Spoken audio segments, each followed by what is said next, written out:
so I can pay attention. Although, I think I can just dim my phone once I get it rolling. And it should be okay. Oh, it just names it Happy Archaeology Fun Time live stream. That's weird. What app are you using?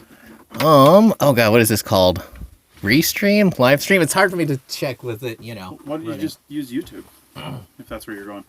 Oh, because then I can't do an overlay. Ah, so you're doing an overlay from your phone? Yeah. That's pretty fancy. Yeah. So this, I don't know if you've ever seen it. I'm already plugged into, and I don't know if I can stream to something else. Yeah? I think I can only stream to Facebook. I'm not really sure, but that's what I'm doing. But it asked me to join a network, because now the GoPro's joined the Wi-Fi. And then I'm sharing to Archaeology Podcast Network. Did you see me share last night too? Wait, no. Wait, maybe. Are we live on your side? Yes. Hello, everyone. I edited a podcast on the Chris Oster Productions Facebook page. Oh, wait, then I did see that. Yeah. Let's start watching it. Anyway, hello to YouTube. We're going to be taking a few seconds to get the other half of the live stream going. But yeah. Oh, hang on. I can always rename it after the fact. But yeah, that's what it looks like. That's what the app is outputting. Oh, okay. Yeah. Yeah. That's not bad. Oh, darn. Now we can't have all the usual conversations we have before we roll. Well, we can on my side.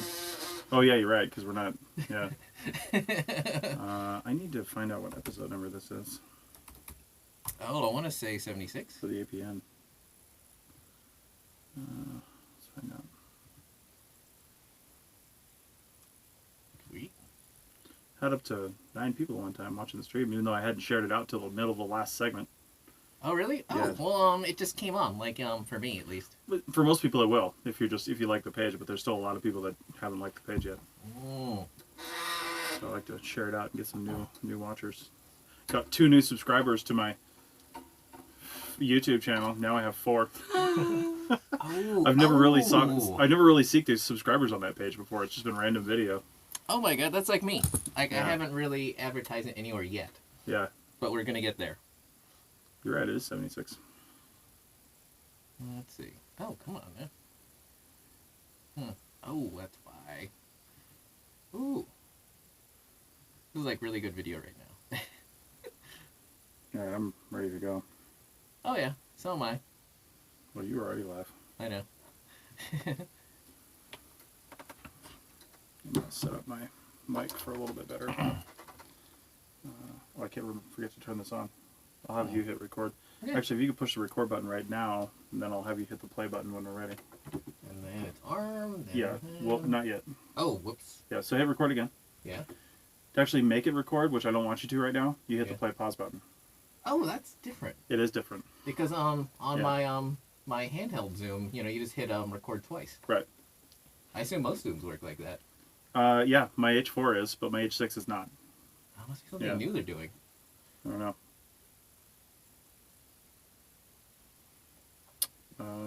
I'm actually streaming on Streamlabs, and supposedly the the app, the iOS app is supposed to be slightly better, but we'll see. I don't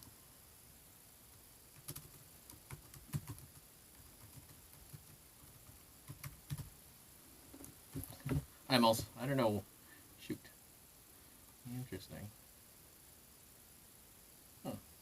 There we go. Now it's working. Hold on. Now I'm live.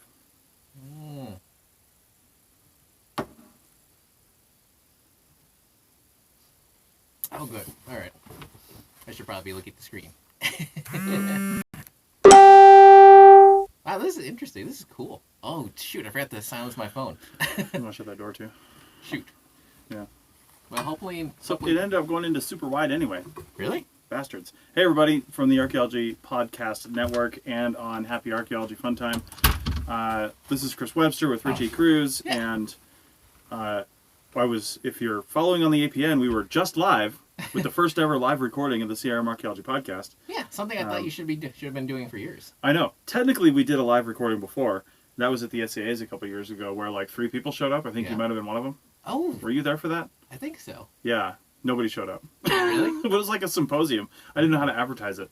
Oh, and this is also a dry run for people who are wondering. This is a dry run for next week because we're going to be at the Society for California Archaeology meeting. Yes, we are indeed. Wait, is that next week or no, is it the week after? It's the week after. It's in a week. This weekend I'll be at Podfest in Orlando. Oh, yeah. Oh, interesting. And it's also the time you change the clocks forward. Next weekend is? Yes. Nice. Yeah. I'm just sharing out the post here. Interesting. Richie can get us kicked off, though. Yeah. Oh, my God. I realize it's been a while since we last had, it's been, what, 2 weeks? Something like that. Yeah. That's not a while for us. That's true, too. Yeah. But, in that time, I've done, quite a few things. I learned the limits of DaVinci Resolve last night. I made a new rule, which is that, after 6 crashes, I just, turn off the computer and just, do something else. And I know exactly when I was going to do it because, I've been getting that, as I've been becoming more familiar with DaVinci Resolve. Oh, wait, is it recording? It's not. It's not. I just realized that. Oh, wait. How? Should I hit record now? Yes, you probably should. So we're recording this for the Archaeology show as well, which will be out next week. So let me go ahead and do an introduction for the Archaeology show real quick. All right. Welcome to the Archaeology show. This is a live recording. Is that? I always say live recording, but those are two words that are not in the same sentence, or shouldn't be. Well, I mean, that would imply if there's an audience here. Oh, wait, there is sort of an audience. Yes, I guess there is. Yeah. It's a Facebook audience, and a YouTube audience, which I think is what the pings you're getting from your phone are. I know. Yeah. Anyway, so this is a recording of the You Call This Archaeology show with myself, Chris Webster, and Richie Cruz. And if you want to watch us live instead of recorded, then check out the facebook.com/archpodnet or Happy Archaeology Fun Time on YouTube. And that's not one word. It's all separate words. Yes, but it is all one word if you're typing in the URL because you have a website too. Yeah. Oh shoot! I keep forgetting to update it. Yeah. Oh. So anyway, thanks everybody for joining us. I've got this new. We got a slightly different setup here, which is pretty cool actually. Yeah. We just decided to take the complication away. Yeah. I think because we've been doing a lot of different things to use these microphones to stream to multi-sources, but then. I got this GoPro. Richie's always had this fantastic Android phone. Yeah. And yay LG. Yeah, and so I'm sending to Facebook via the GoPro Hero 8 Black, and Richie's sending to YouTube via his LG phone. Yeah. And then I've got a nice studio light, which is blinding us, but makes us look good on the other side of the glass here. Well, we gotta suffer. I know. There you go. So. Oh wait! I realized that we haven't, God, we haven't had a live stream since before the primary, or no, not the primary, the caucus here. Not that we're going to talk about that. Well, I mean, we could bring in politics just a little bit because today I saw that Tom Steyer backed out of the race, which is great because I don't know how much mail I get from that guy. Oh my God, no, it's not. Well, I mean, I do get a lot of mail. I got a lot of mail from him, but it was the constant YouTube videos. I haven't. Oops. Yeah. I mean, I haven't been seeing him on YouTube. I've seen the commercials. You mean? Yes. Yeah. But also, I saw while we were doing the CRM Arc live stream. Yeah. Pete Buttigieg backed out as well, which is a little surprising. Really? Yeah, he had some good momentum. I think Biden winning South Carolina just took the wind out of his sails. Oh. But backing out before Super Tuesday, I mean, come on, that's kind of like the clincher right there. At least stay in for a couple more days. Or they're doing the honorable thing and backing out, saying I can't possibly win, so I'm not going to cloud the race. I don't know. There is one thing I will say though. I thought it was funny that that MSNBC would not declare for Bernie Sanders until almost all the precincts were reporting, but they projected Biden as the winner with only 1% reporting. Right. And I imagine, I just want to see If Bernie Sanders wins the nomination, I want to see Chris Matthews burst out into tears because I feel like that's the level of hysteria that he and so many other centrist Democrats have. Yeah. I mean, my God. Oh. And let me tell you something. Yeah. We diverge a lot from archaeology on this show. Yeah. But and sometimes when we're talking about, construction in Reno or Richie's video editing software, we're really off the wall in archaeology. However, this does have a serious impact on the field of archaeology. Oh, that's true. Contract archaeology. Yeah, because Donald Trump definitely wants to dismantle, any sort of Section 106 protections. Yeah, I mean, the National Historic Preservation Act has been on the chopping block for a long Yes. time, at least to be stripped of all its powers. It Yeah. probably wouldn't go away entirely, but and there's a lot of environmental things going on. Like, for example, I'm trying not to pay attention to the headlines because the headlines are written to be inflammatory, even from left-leaning groups. But the blowing up of Native American grave sites to make the wall down on the Mexico border. Yeah. I've seen articles. I saw a flurry of articles for about 3 or 4 days last week talking about that. I don't know what the reality is. I'm not going to comment on that. That's actually interesting because I have a friend who I worked with on a project in Minnesota, and he was actually doing the preliminary kind of monitoring down there, and he says, like, it's all wrong. It's all wrong. Yeah. Like, he was actually down there watching them do some of this stuff, and he's like, no.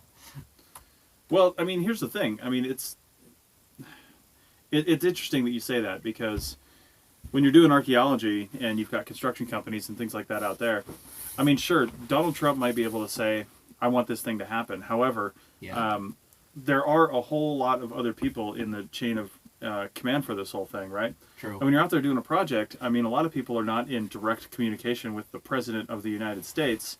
True. And it is an eminent domain national security project. Whether you want to see it that way or not, that's how it's being billed, right? I know. So it's an eminent domain. I mean, we're working on an eminent domain national security project next week. Oh, I know. Okay, it's just in a different spot. Okay, so if there's land that the military or the government wants to take to do something that they think is important, they're going to do it. It doesn't matter. It doesn't matter if it's 1,000 miles from the border or on the border. It just doesn't matter. Yeah. So the point is, though, they still have to follow regulations. And if there's archaeologists out there, they still have a job to do. If there's construction people out there, they still have a job to do. And people are still humans too. And I like to think that, there aren't people on that project that are just like looking at a paycheck going, yay, Republicans, and just mowing through stuff, right? So I'm willing to believe, if I really thought about it, that it's probably some inflammatory headlines, but they are, I'm just going to tell you right now, if there are active known sites right there, which more than likely there are, but if there are active known sites right there, and they're going through those sites, it's not the first time that's happened. No. I'm not saying that's a good thing. No. I'm not justifying it. Well, it's interesting because, if you live in the San Francisco Bay Area, almost every freeway goes through basically blasted through a Native American shell mound site. Well, yeah, and how many are underwater because of just like environment? I mean, there wasn't a San Francisco Bay 3,000 years ago. 4,000. 4,000 years ago, whatever it was, you know. But as the sea levels rose, it's so shallow out there that it just covered up a whole bunch of sites. Yeah. And I'll tell you what, you know how easy it is to dredge through a site? Pretty easy, because they dredge all the time, and because it's underwater and nobody is there to see it or complain about it, I'm sure they're dredging through archaeology constantly. Well, it's also interesting because I know, I mean, on a similar topic, it's interesting that scrap metal prices have hit a point where people are going to these old World War II shipwrecks. Yeah. And just like scrapping the old warships. Sure. Which is kind of gross when you think about it, because there are definitely people in there. Yeah. Well, just thinking about it, it's like, ugh. Yeah. I mean, that's like a zombie or a horror movie right there. Right. Ugh. Hey, I'll comment right now. Again, this is for the if you're listening to the recording of this show. Yeah. Join us live. If you like the Archaeology Podcast Network Facebook page, you'll get notification, and I'm sure if you subscribe to Richie's channel, hit the bell, you'll get notified when he goes live as well. Hopefully. I got an email and a push notification when you went live. Wait, really? So yeah, I saw it. Wow. As I was setting up mine, I saw yours coming through. Cool. But I wanted to say we've got Ryan Scott has joined. He joins us all the time, as well as Chuck Hutchison. Chuck, you're a glutton for punishment because he was on the last recording we just did. Literally 30 minutes ago we stopped. I also thought it was interesting because I thought the feedback from some of the people doing participating in the chat for the CRM ARC recording was interesting. Like who was it, Chuck, who mentioned, I'm over this topic? Yeah. I enjoy that. You can ask for topics live on air and stuff like that. That's great. Yeah, it's an amazing way to really crowdsource the topics, because especially for something like the CRM Archaeology Podcast, and even this show, I mean, we come prepared to talk about stuff because we want to put out commentary and talk about stuff, but I'm more than happy to talk about what the audience wants to talk about, right? Except the only person I will not accept comments from is Carlton Gover, who has also joined us, because he's probably drunk anyway, just like when Connor joined us from the Life in Ruins podcast. So, Carlton, if you want to comment, feel free, but otherwise, stay out of it. However, I'm just kidding, Carlton. Say whatever you want. One thing that my co-founder Tristan Boyle and I were talking about, and Carlton, if you're still on, this will be news to you, but I want to go forward with this, is you've seen other social media accounts where they say, hey, this person is taking over the social media account for a week or for a day or something like that. Well, two things I want to do with the APN, because it's, unfortunately, a lot of people see this as kind of my show. And yes, it was my idea. Yes, I started it. Yes, I started it with Tristan. And yes, I do all the editing and stuff. But I've never wanted this to be like not this is my show. Yeah. Like the APN is my show. Oh. Like it's my thing to do. And I'm just, Carlton comment, you bastard. Anyway, the APN is yes, it's kind of like my passion project, but I want so many other people to be involved with it. And so I think the Life in Ruins guys would be a great first test case on this, or it would lose us many, many people as followers. But I want them to take over our Instagram feed for a week. Give them the credentials to the APN so they can live stream here on the network. I know Coffee Bar was doing that for a while. Yeah. I mean, you have to be careful in some cases because you're talking to a very wide audience that is not necessarily like the Life in Ruins audience. Knows what to expect out of a Life in Ruins podcast. Yeah. But the APN audience in general is a little bit more, how should I say, it's a little bit more broad than that, right? Like there's people that are of different walks of life, different countries, different nationalities.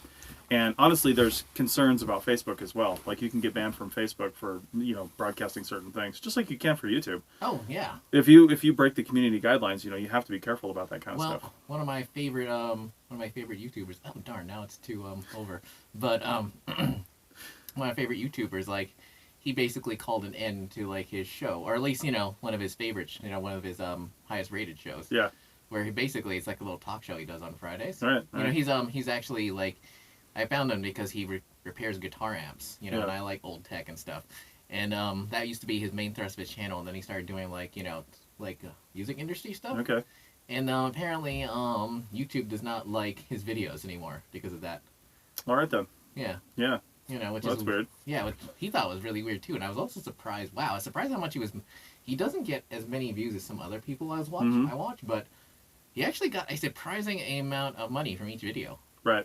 He got $300 or $400 for each video. Jeez. Yeah. That's a lot. Yeah, and he's only getting sometimes 20, 30,000 views total. Wow. I wonder if he gets a higher percentage with more subscribers or something. I don't know how that works. Well, he also pointed out that all his trouble started when he hit the 100K mark. Oh, yeah. Yeah. Carlton commented, by the way, little backstory. Yeah. So we, Tristan Boyle, at our 5-year anniversary a few months ago, started a blog on the APN.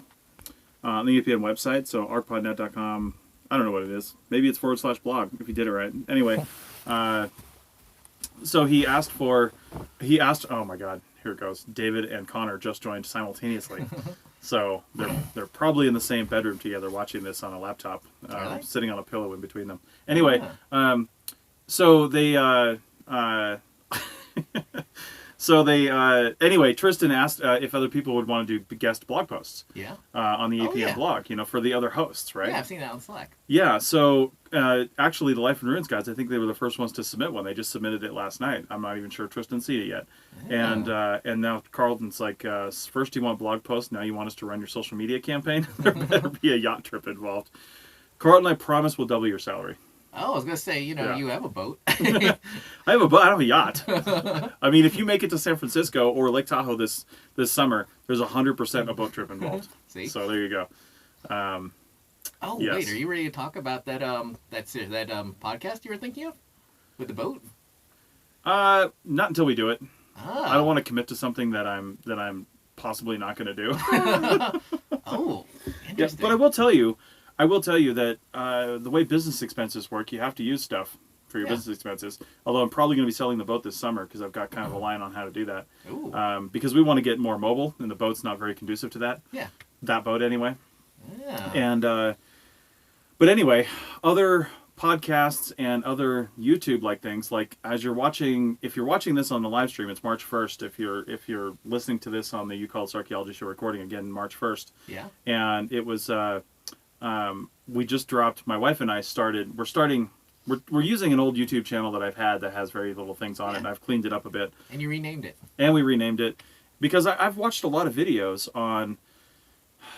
Well, two things. One, I've watched a lot of YouTube videos on people who are out doing fun, cool things, and they inspire me to do the same thing. Right? That's what I think those videos are for. Yeah. But I also get a little frustrated because they never start their channels until they're well into the process. Right? Some of them started a channel like they wanted to buy a boat and they want to move their family on it. So you might see 1 or 2 videos before that. But I want to know, what were you doing before that? What was your lives like before that? You know, what were you doing? And my wife and I don't have any kids. We look back on our history and we've done a lot of cool things. We lived on the road, not in an RV like these fancy people do. We lived on the road shovel boating for 2 years. Yeah. You know, in our SUV, just like with no house and all our stuff in storage. I mean, that's what these guys do, except we did it in the context of CRM, like so many shovel bums that are watching this right now or listening to it have done, right? Yeah. A lot of people do this without a base of operations. They're just out there doing it. And I think more of us should tell that story. So what I want to do, I eventually want to be living full-time either in an RV or a boat. We might move to an RV first because it's a little bit easier on the psychology to start with an RV rather than a boat. Yeah. Oh, interesting. But along the way, this comes back to the sort of historical adventure-related podcasts. Yeah. Along the way, we're going to be filming a lot of stuff and a lot of things that we're doing, and then dropping those on our YouTube channel every Sunday. Interesting. So, will that qualify as van life if you're in a big RV? No, I don't think so. Van life is very particular. Oh, is it? It is. I mean, RV life is very different from van life because you don't see, to be honest, most of the people in RVs you see, like if we are hanging out in RV communities, we're going to be around a lot of 60 to 80-year-old people, right? Now, I think that's, from the YouTube videos I'm watching, I think there is a smaller community of people that have decided to make this transition in their lives, and they are younger, 30s and 40s, maybe not 20s. 20s is more van life. I mean, it's just way less space, and you're okay with it when you're that age. I'm okay with that little space. It's really just, if we had like a van, like a conversion van or something, and we were going out just for weeks or even months at a time, but we still had like a home base, I would be okay with that. But when you're living in it, I love my wife, but when you're living in it, sometimes you just need a little more expansion, right? I'm not talking about more things. I'm talking about more space. Yeah. I told somebody the other day, if I've got 3 pairs of jeans, about 10 of these shirts, and a laptop, that's really all I care about. That's really all I need, to be honest. I don't care about having anything else. All my books are digital. All my music is digital. All my TV is digital. True. I don't want any other clothes. I don't want anything else. We need stuff to make food with, but you got things like Instant Pot and, stuff like that. I just, what more do you need?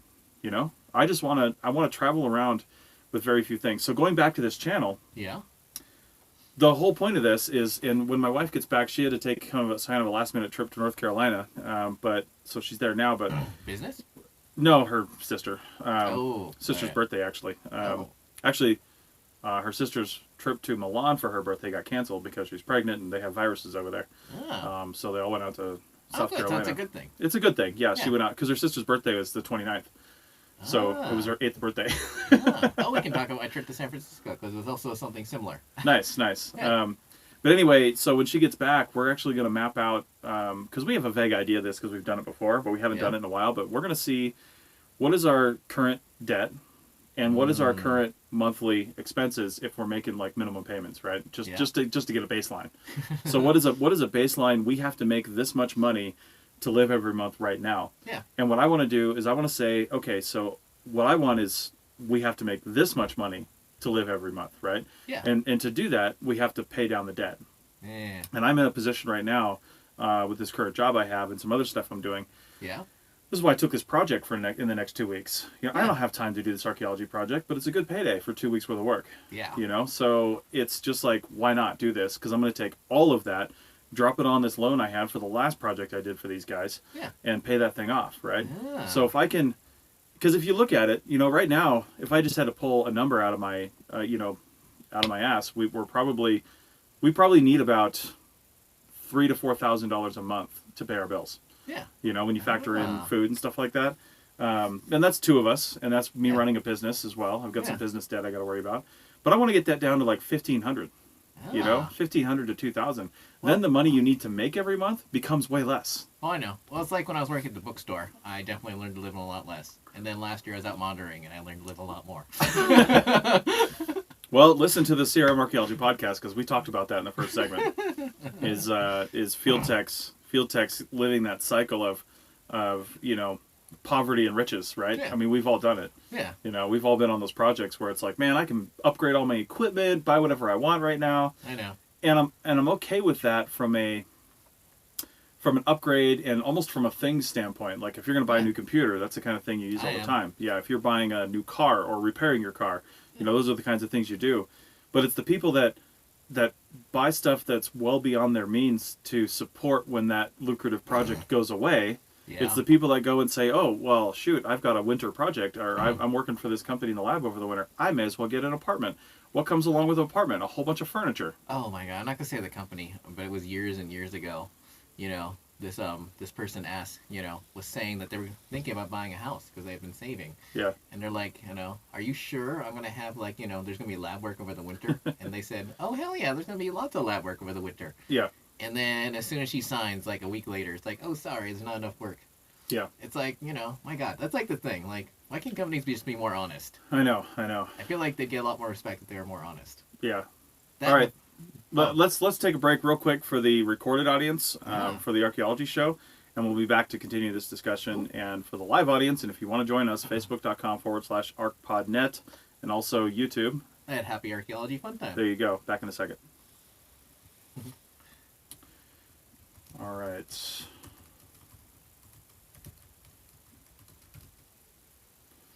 All right, I'm going to keep this going.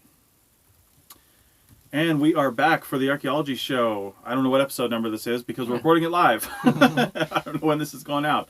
But thanks for joining us. If you're on the live stream, thanks for joining us. Send in your comments over on Facebook, over on YouTube, and we'll keep this show going. So you mentioned in the last segment something about San Francisco. You were there this weekend?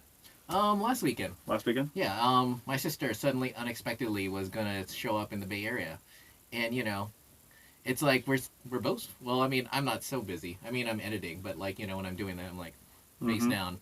But you know, we don't talk a lot. So one of the first things I did was like, why are you coming? Because I wanted to make sure that I didn't have to show up with like a funeral suit or anything. Like maybe one of my aunts or something or uncles had died.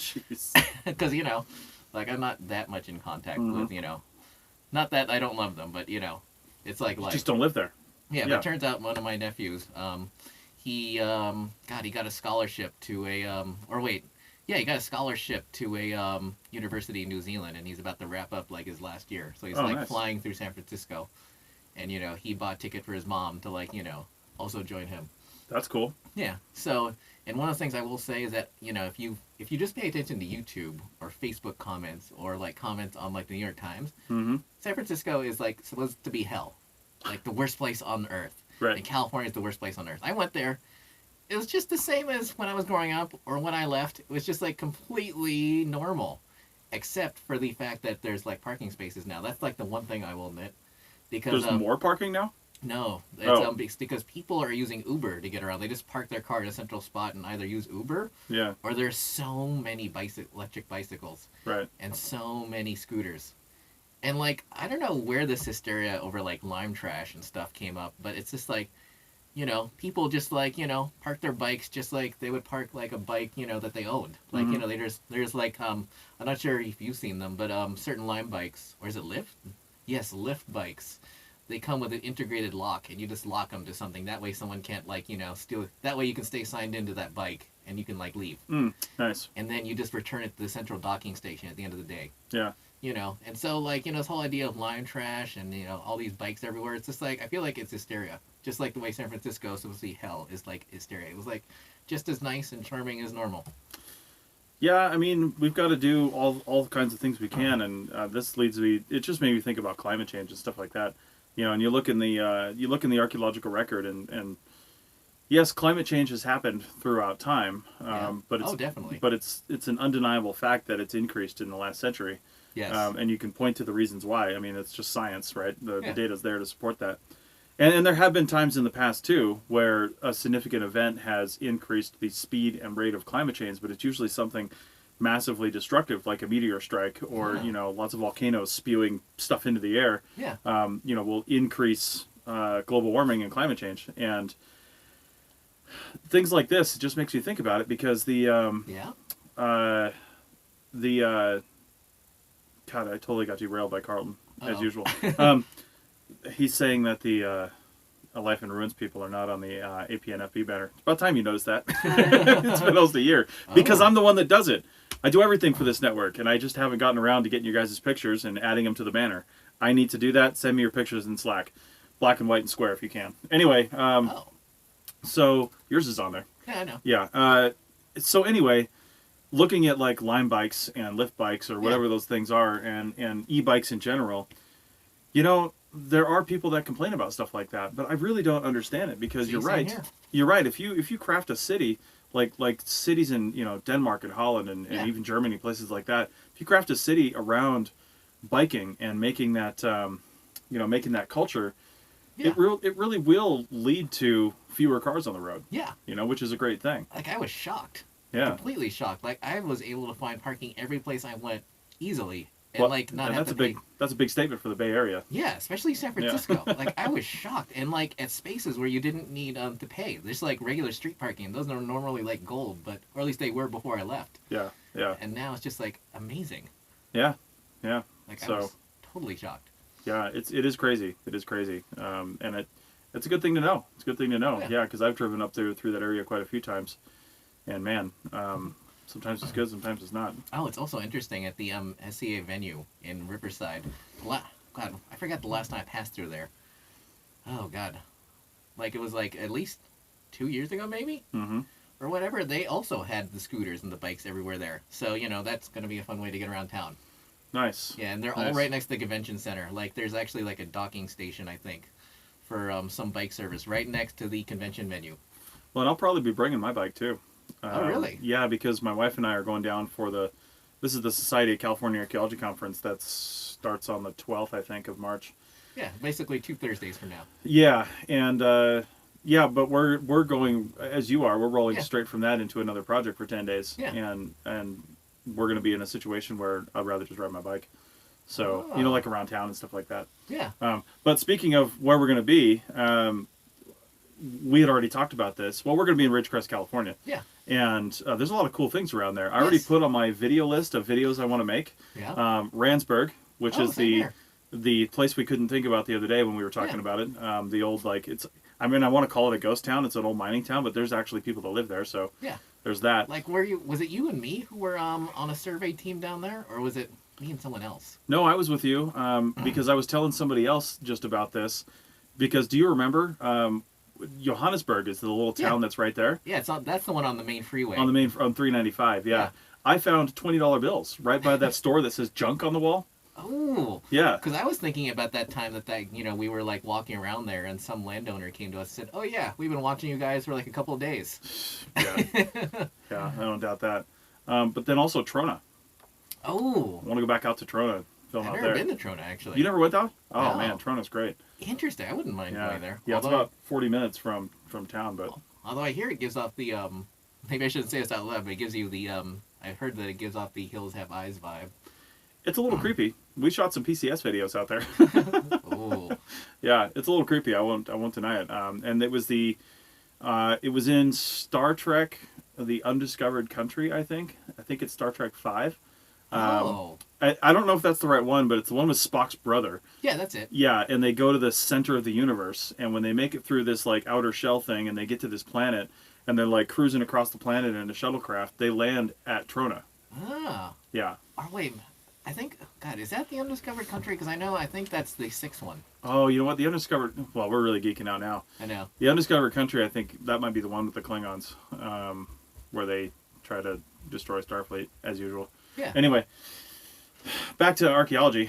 Trona is not really archaeology. It's I would like to see the Trona Pinnacles is what this is called. Look it up. Oh, those things. Yeah, but they're like it used to be underwater, as a lot of things over there did, and these were like mud jets that came up, and they're like mud stalagmites. Yeah. But they're 20, 40, 60 feet tall in some cases. Yeah, and the reason why it's so sandy over there is because it's all most of the area used to be like a bunch of ancient lakes.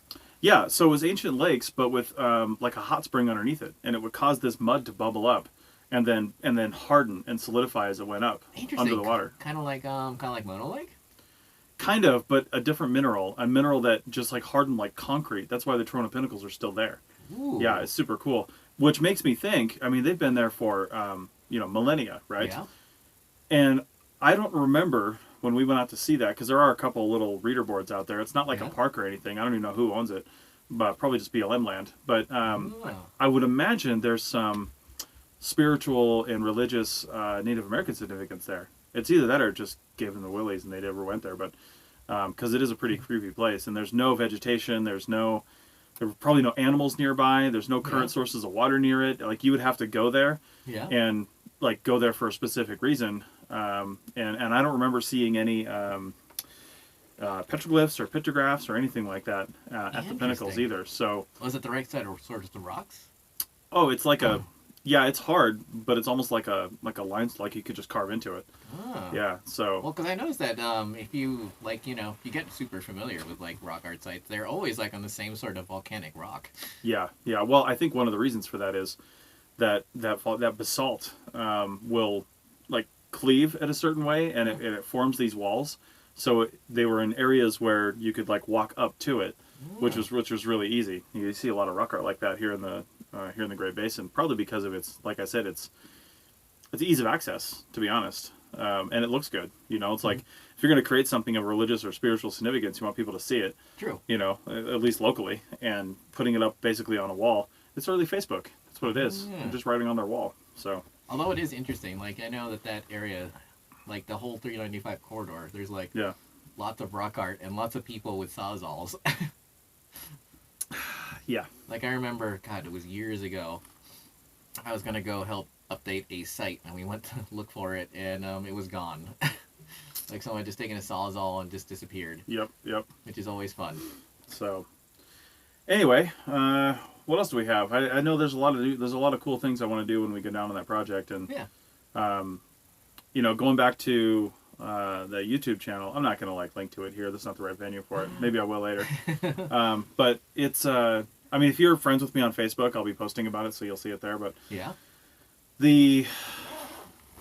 so I've just got I wrote out, of course, a Trello board to manage the videos that I want to shoot, and the ones I already have that I haven't edited yet, and I've got on the list again Randsburg and Trona, but then also some other stuff that we're going to be doing archaeologically related on that project.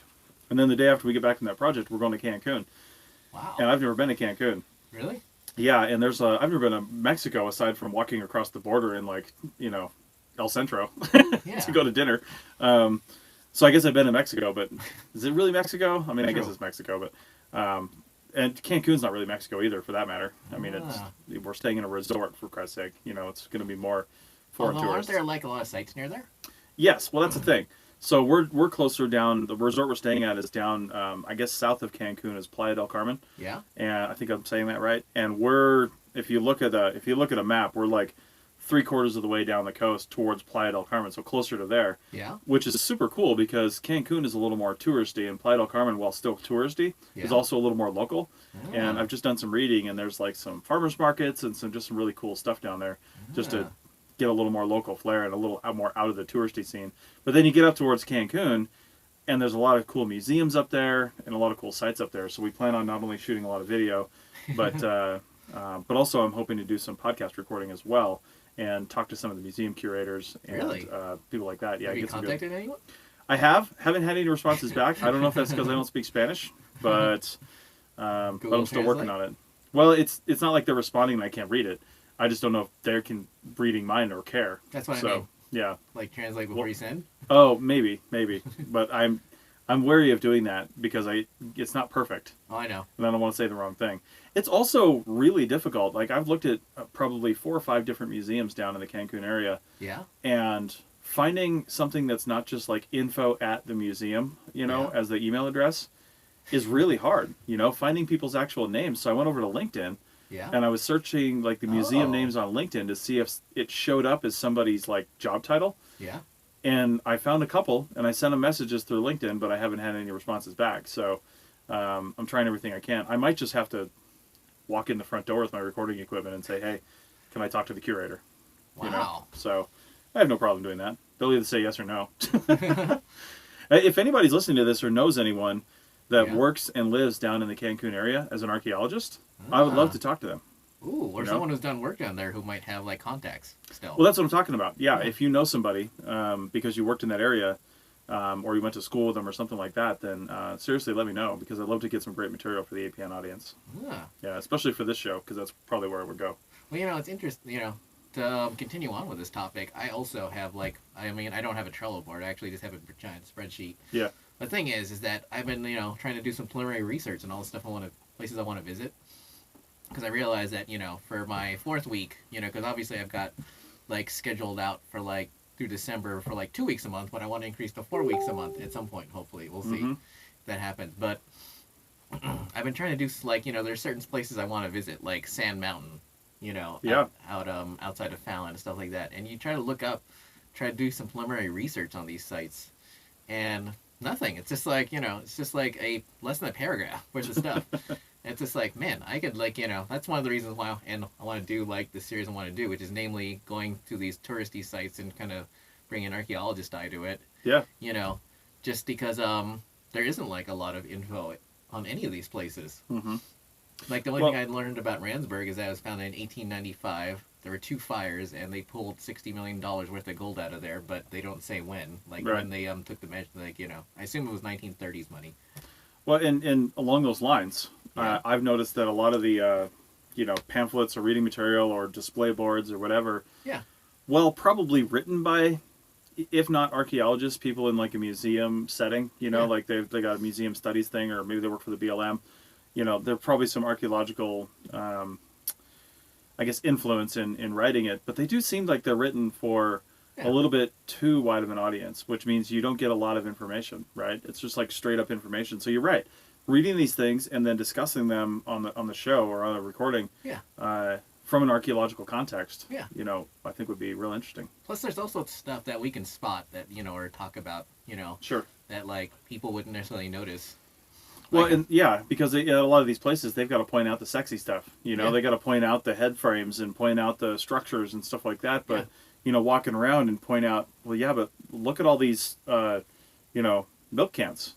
They're not pointing that out. No. Look at this pile of garbage over here. That's actually really interesting. Yeah. Or a friend of ours, who was in Tonopah apparently at some point and found the world's first guided bomb. Nice. Just sitting in the middle, someplace in town. Yeah. And it's wow, that would be super cool to talk about in video. I know. Oh, I saw that. That was at the museum. Yeah.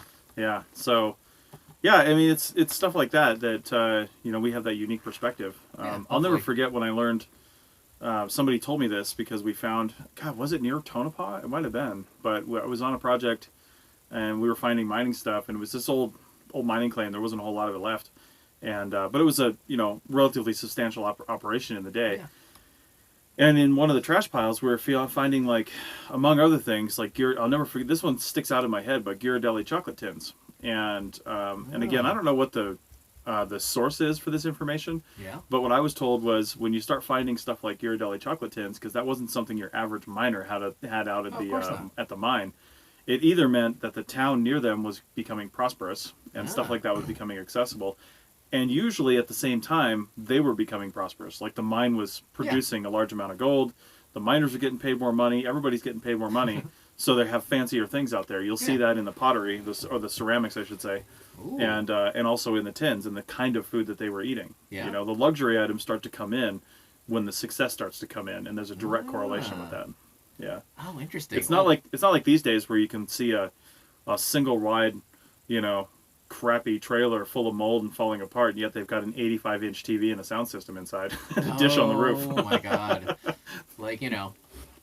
When I was spent that month installing cable, there's a certain part of Reno called Sun Valley, and I learned that all the rumors they said about Sun Valley were very true. Yeah. I went to a house and the place had was a double wide, and there were holes in the floor, and yet they had like a special edition Sony PS4 Mm-hmm. and a giant 60-inch flat screen, and they were paying to have this cable installed in this house that literally looked like some of the sites, like some of the abandoned buildings we've like documented.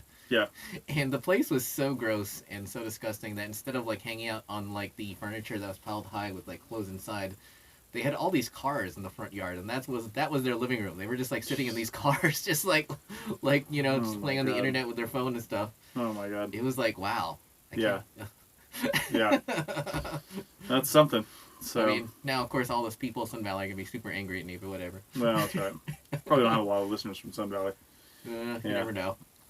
All right, well, let's take one more break for the recorded archaeology show. Again, if you want to join us live and you're listening to this recording, facebook.com/archpodnet, ARCHPODNET, but also on YouTube. And happy archaeology fun time. Back in a second. All right. Let's just roll it right back in. Welcome back to the Archaeology Show. This is the recording, obviously, but of a live show that we do, as I mentioned at the end of the last segment. So, again, Facebook or YouTube, links will be in the show notes. All right. What's next? Oh, you know what was... I don't know if you actually listened to the podcast, but I remember sending you a link to a podcast where these firefighters were using e-bikes. Mm-hmm. Yeah. Yeah, for like their I guess fire surveys, you'd call them. Yeah. Where they're using 360-degree cameras, and then, was it thermal cameras? Mm-hmm. And then drones to basically get full coverage, which Nice. was super interesting. It's like, wow, how much faster would surveys be if we could just, especially those roadside ones, if we could just, I realize it's almost the same as using an ATV for some archaeologists, but I feel like a bicycle has less impact. I might be wrong. You're right, but less of well, I guess it would be okay for a survey though. It's like most of them have like a 40-mile range, which should be enough for a day. Yeah. Yeah. Especially if you're actually pedaling as opposed to just like, hitting the throttle. Right, right. Well, and a lot of these, I mean, they're fat bike tires and stuff like that, so they can get over some terrain. Yeah. Be an interesting way to get out to places. Oh my God! You know what's interesting? I was watching a YouTube channel, and the thing is, this channel like specializes in RC planes and drones. Yeah. And they made their own they made their own personal flight vehicle in the form of like a quadcopter drone, and they're flying around. I'm thinking, wow, would you try something like that? I mean, maybe not the first version of it, unless I built it and I knew a lot about it, Yeah. But that would be crazy. Because imagine like a lot of people one of my undergrad professors actually learned how to got his pilot's license so he could do photogrammetry and do aerial survey. But imagine if you could just roll up in with a one person size human I don't even know what you'd call it, personal flight vehicle in the back of your pickup truck, and could just fly it around. I mean, if you're talking about that, why not just send a drone out? What do you need a person on there for? Oh, that's true too. But that reminds me though. I did see a YouTube commercial this morning for I've got a light. It's not down here now, but the Loom cubes. Yeah. They have a new 2.0. Yeah, well, they showed them in this nice little adapter that hooks right onto the arms of a DJI Mavic drone, and they had one on either side, and they're such bright lights that they were showing nighttime surveys, people going out and doing nighttime surveys of power lines and stuff like that. I don't know why you do this at night, but anyway, they were showing that and showing other things happening at night. But what I was thinking about was historic mine surveys. Ooh. Getting inside the mine and being able to illuminate nice and easy, because one of the problems of flying inside a mine is obviously there's two problems. One, if there's a lot of gases in the mine, you're probably going to ignite it with the electric motors on the drone, so be careful about that. Thought. Yeah, but if there aren't, if maybe it's well ventilated, it's just abandoned. Getting down in there with a bigger drone is pretty hard, because a lot of times there's cave-in, there's wood all over the place, so you got to be really careful. But being able to kind of light your way and at least map part of it out. Of course, if you do plan on doing this, it would be easier to do it with an adit or something that was horizontal. Yeah, and so but when you're going in the drone, if you go around a corner or you go up or down a shaft or some sort of vent shaft or something, you're going to lose the signal. Well, it's interesting. I don't know. Adam Savage from from MythBusters. Now he's got his YouTube channel. Adam Savage is Tested. He was got loaned by one of those Boston Dynamics dogs. Yeah, I saw that. Yeah. He made that rickshaw. Yeah. I was thinking, man, you could totally send that like out in a survey or like down a mine shaft. Yeah, probably. Because the other thing I was thinking about flying a drone in a mine shaft is that sometimes the gases might alter the air density and make the flight characteristics kind of wonky. Yeah, I suppose they could a little bit. Yeah, but I think those things are good enough to adjust for it. But the other thing you lose is the GPS stabilization. So you need like localized GPS repeaters inside of there. True. Although, God, there are more and more drones coming in with integrating that. I mean, I know Skydio was like the first one. It's probably like the best one. But some of these companies are developing their own kind of like obstacle avoidance technology. It's really good. Mm-hmm. Yeah. You know, like the power. God, is it the Power Egg? I don't remember. Yeah. Yeah, the one that came out at CES. The one that looks. I think that's it. Yeah. Yeah, the one that can also be a camcorder or or a gimbal. Right. I really want that. It's pretty cool. Yeah. It's definitely pretty cool. So. Of course, I have to get a new computer first. You're in a constant state of needing a new computer. I know. You always want to upgrade. Well, because the software just keeps getting better. Yeah. Like we were talking about the other day. The software I use is optimized for like the high-end computers, right. And like anything less, it like sometimes it won't even run, or alternatively it'll crash every 5 minutes, like it did on me last night. Yeah. Even though I still love the software way more than Premiere Pro. Yes. Hey, while I'm thinking about it, it's not going to be this month, of course, but possibly in the May time frame, because I think April's kind of booked up right now. But in the May time frame, definitely over the summer. Although I don't know when yet. Yeah. My wife and I are going to be doing a lot more road trips. Ooh. And one of the things that I'm starting to put some stuff on the calendar, so we can have like these spots where we need to be in a place, and in between, you're just kind of like wherever you're at. Yeah. And one of them, for the first time, I've never really been able to go just because, I don't know, circumstances. But the Pecos conference. I've never been to the Pecos conference. Is that the one where you go camping? Well, I think you can camp. I mean, it's in the middle of nowhere, so. Or is that the one that's like in the tents? Like, yes, it's both. Yeah. Ooh. Yeah. So they put up these big tents for the for the lectures and the presentations. They've got poster sessions. I mean, it's a full conference. Yeah. I've just never been, and it's in the beginning of August this year. So, but what I wanted to say is, with us going around, I do want to do some more recording for the APN on site, different places. So if you've got a project or an excavation, or not even excavation, if you're just doing a long-term CRM project or something like that, I'll be mentioning this throughout. But if you guys are, I would love to show up and, go out with some people in the field for the day and, or just talk to them at the hotel at the end of the day over some beers in the parking lot, tailgating out at the end of the day, whatever you guys are doing, and just talk to people, talk to people about cool things that are going on. If your project is under wraps from a security standpoint or from a conversational standpoint, because a lot of them are, I totally understand that. That doesn't mean we can't talk about archaeology in general, right? Like the CRM archaeology and what you're doing. We don't need to talk specifics of the project. We don't even need to say what town we're in. We don't need to say anything. But it's fun just talking to people that are in the moment, in the field, and they have that real, perspective right there. Although first I feel like you have to cycle some of the older archaeologists who definitely are like very paranoid and want everything locked down. Like you can't even say what you're doing in town. Like you can't even tell people you're an archaeologist if you're there. Well, thinking like that is why our field is in the position it's in. I know. Nobody knows what we do or why we do it, and for that reason, we have no champions. Oh, it's interesting. A buddy of mine, she had to get her car repaired, and so she brought her car to a local place to get it repaired, and they were disappointed because they thought that the CRM company that we both worked for was like a secret government agency because they're so secretive. I thought, wow. I wish we worked for secret government agencies. We'd make a lot more money. I know. Oh, what's interesting? I mean, this will probably be out of date by the time this goes on air, but was it shovel bums? Like the you can be like you can be a PI in Saudi Arabia if you want, if you read your shovel bums emails. I missed that one. Yeah, and they're also looking for a project manager. That must be through the government, right? Defense Department or something. Yeah. Well, no, it's like I think it's for the Saudi government. Oh, for their government. Yeah. Wow, that's crazy. Yeah, which I thought was super cool. Although I don't know, I assume you'd have to be, capable. Have some knowledge of the archaeology over there too. Well, that too, but also like interested in living over there for a long period of time. Right. Yeah. It's just like here. Be interesting. Yeah. Like, not everyone wants to live in like Tonopah and be a BLM archaeologist there, like live there for like 20 years. I mean, we know a couple of people that live in Tonopah. They don't even work for the BLM. You know what I'm talking about? Maybe. Yeah, I see him at the NAs all the time. Oh. Yeah. Oh wait, that's next week, isn't it? I think so. I'm not going to be there. Yeah, that's Yeah. that's the problem with them having it like right outside of Vegas, but not close enough to Vegas to make it worthwhile to go. Yeah. Especially that town. Yeah, if you want to go to the Nevada Archaeological Association conference and you're watching this live, because by the time I release this, it'll be after the conference. Or I'll probably release this next Saturday and it'll be during the conference. So, Yeah. But if you're live with us right now and you want to go, it's in Pahrump, I think. Yeah. Which I've never actually been to Pahrump. You know that? Neither have I. Yeah, because can you even drive through Pahrump, or do you have? Is it like a destination? I feel like Parump's at the end of a dead end road near Death Valley. Like that's always in my head, like what Pahrump is.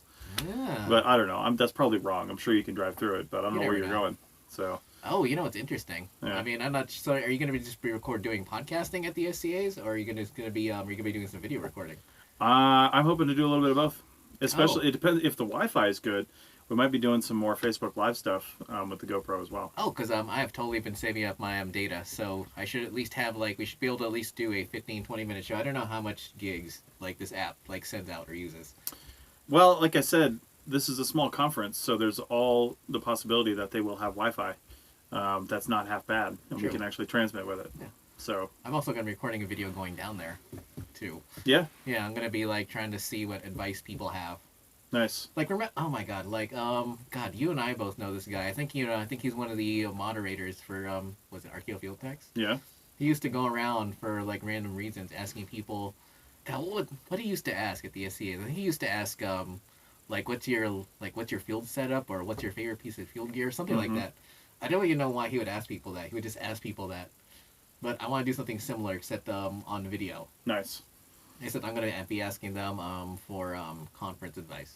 There you go. Don't be that guy at the bar who's swaying and hanging on to people while trying to hand out your resume and say what an awesome report writer you are. Right.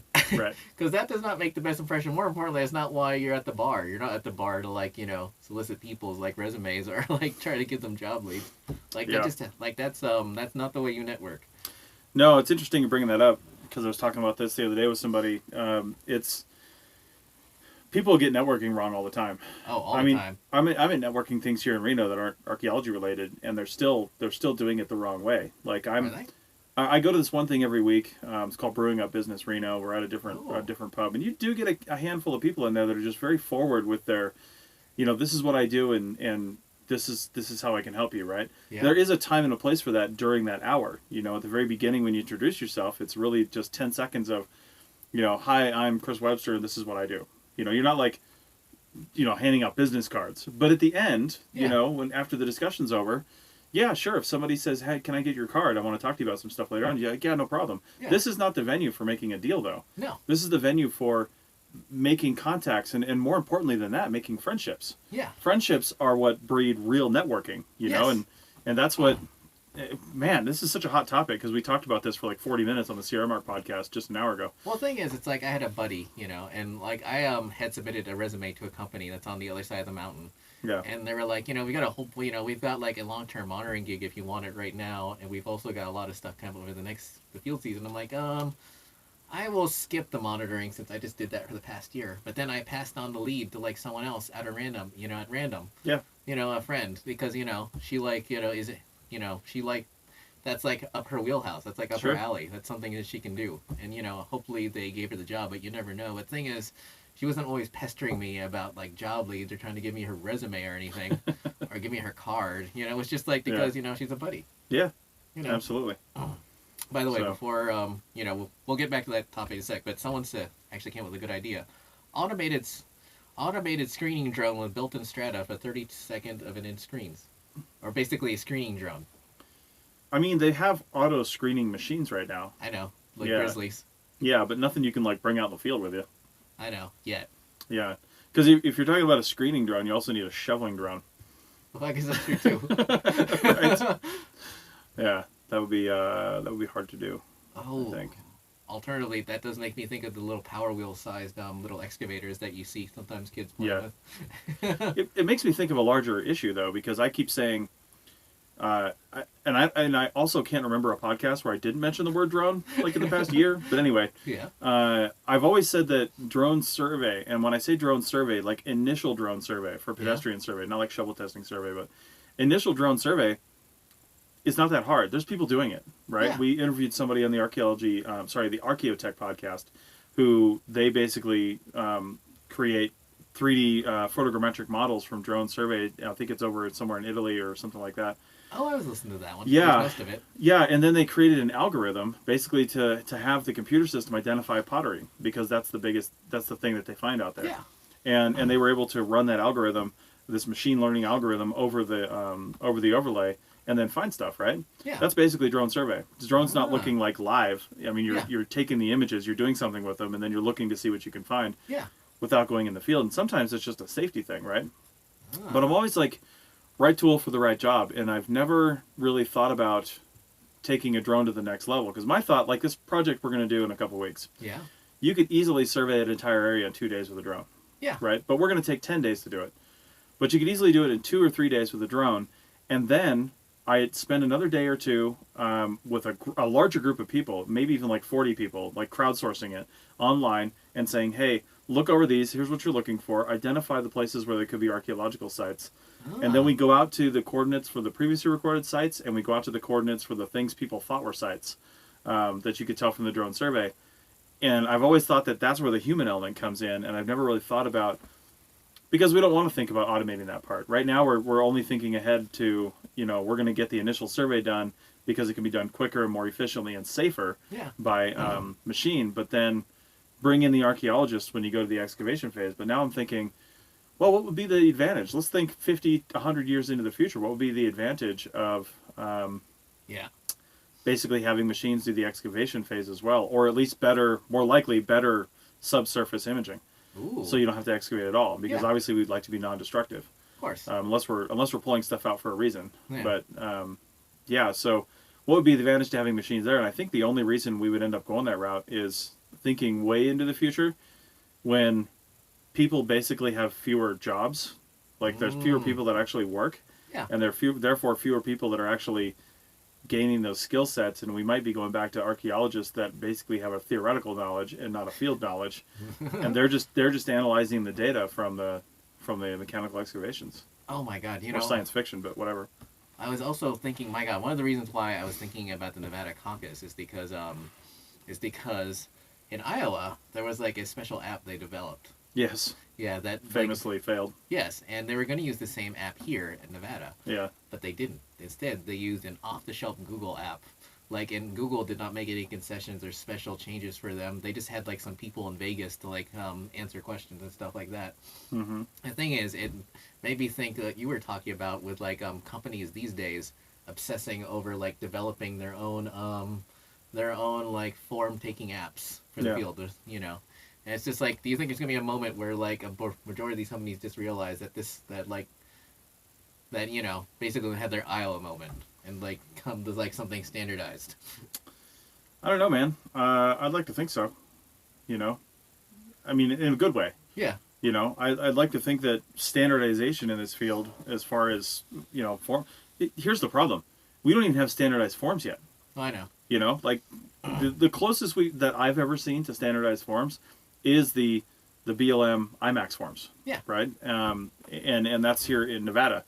And it used to be even more standardized. The weird thing is we've gotten less standardized, because it used to be the Intermountain Antiquities Computer System. That's what IMAX stands for. Yeah. And it went from, I think Wyoming used it. Yeah. I think Montana. Idaho. Colorado. Yeah. And then, of course, Utah and Nevada. Yeah. But I don't know when this happened, but at some point they all diverged. And I don't know what the other states are doing, but I know Utah's got their own. They put out a new one a couple years ago. They did? Nevada put out a new one in 2012. Oh, I thought we just used the standard short form. Yeah, but that's my point. They changed from the long form with the part A, B, C, and D to just a short form. That's different than the IMAX form. Ah. The short form is not the IMAX form. I mean, they're calling it that, but it's not really. Oh. So, the real IMAX form was the long form, part A, part B, part C, part D. Yeah. And the short form was intended for smaller sites where you just need to record some quick information. But then when they went to the short form, they diverged from the whole IMAX system because the short form is not.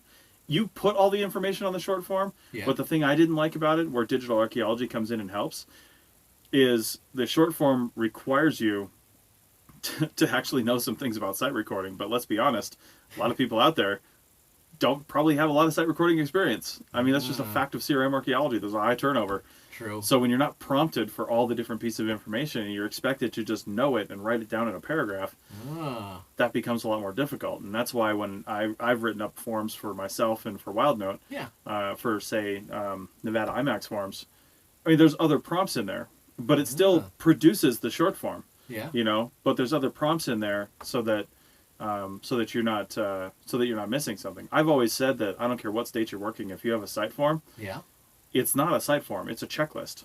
It's a checklist to make sure you don't miss something. Yeah. That's all a site form is.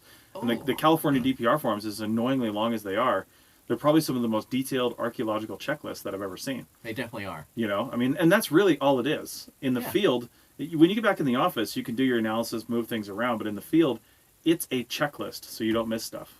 And that's how I think you have to see it. Although, reading over a lot of California site forms like last year, it's like, wow, a lot of people don't even bother filling out most of it. Yeah. And more importantly, I think the craziest thing is where I would come across a site form, it would be for like what in this state would just be an isolate. Yeah. It's like, wow, you gave a site number to like one arrowhead.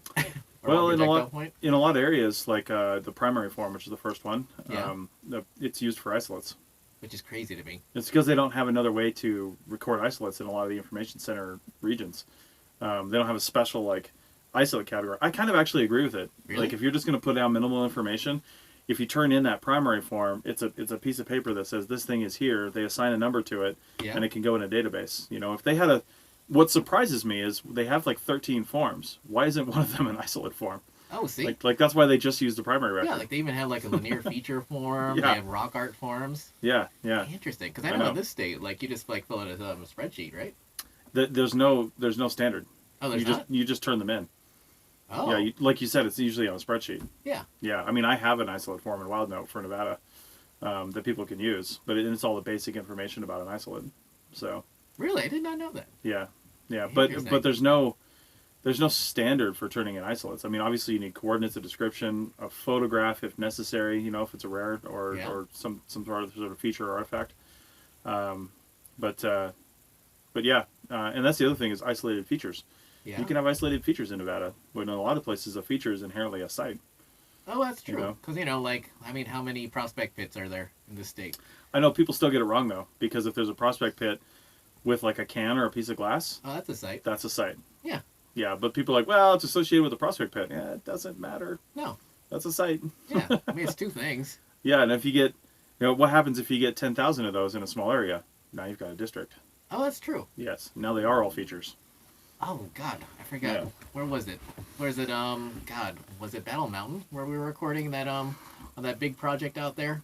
Well, there was one big one out there. The Copper Queen, I think it was called. Yeah. And, like, we were just, like, walking along, like, the four of us, like, the whole, the crew we had hundreds of features. Yeah. Hundreds. Yeah, and that's also where you found, like, the ice cream truck. Yeah, I just saw that in my Instagram feed, actually. Really? Yeah, I took a picture of it a long time ago. I was looking for it to show somebody because we were talking about it. Yeah. It was an ice cream truck. It was the freezer box portion of an ice cream truck that was sitting on the top of a hill away from the mine. Yeah. Like, sufficiently away from the mine with dirt built up around it. And I think they used it. The ice cream truck has a lot of natural insulation because it's a freezer truck. Yeah. And from what I was told, I don't think we knew this going up there. Maybe somebody said it. Somebody smarter than you or me when they saw it said they used it to store their explosives. Oh. Yeah. Interesting. Yeah, because they use a lot of explosives on a mine. That would be a natural place to store them. Oh, I was thinking because I still have van life in my mind, and I've seen like YouTube videos where people are doing what's like stealth van life. Yeah. Where like they rent like a U-Haul, like a U-Haul van, and just like convert it into like it's like a living room inside. Yeah. For like a week or whatever. That'd be hilarious. Yeah. Yeah. I don't think I would want to live in the back of a U-Haul truck. Talk about no insulation. Well, I mean, it depends. If you bought it and own it. Well, yeah, but if you rent it for the week and you try to do that, it's not going to be very good. True. But I imagine you could make a U-Haul truck look pretty nice in the back if you remodeled the whole thing. Yeah. But you're not going to do that with a rental. Yeah. All right, well, that's all the time we have for the Archaeology show recording and for You Call This Archaeology. So, again, facebook.com/archpodnet, ARCHPODNET, if you want to join us live. We're also, this recording will be on the Archaeology show. I keep pointing to the mixer because this is where the recording is happening. And also, I think we're going to keep doing this in this simple way a lot more. I don't think the audio is quite as good for the live audience, but they can still hear us. Yeah. If you couldn't, they would say something. Yeah, I mean, it sounded fine when I was watching on TV earlier. Yeah, so there you go. And if you want to watch this on Richie's side, because we're not doing this on the APN YouTube, we do have one, kind of. Oh, you do? But we never use it. Oh, all right. But Richie has a YouTube channel. Yeah, Happy Archaeology Fun Time. So check that out. He's got actually a lot of really cool stuff on there. Yeah. Posting a lot more videos, a lot of helper stuff for people new in the field. Yeah, and a lot more stuff upcoming. There you go. At least twice a month. That's it. Yeah. All right. Well, thanks, everybody. Cool. Join us live next time if you didn't this time. And for those that did join us live this time, thanks a lot. And what really helps is if you see us live, share it. Oh, that too. Share it somewhere. I try to share it to all the groups, but at some point I'm going to get banned for sharing too much. Really? So I need you to share it for me. Yeah. All right. Thanks, everybody. Yeah, see ya. Let's see. And this is the behind-the-scenes stuff here because we're still live.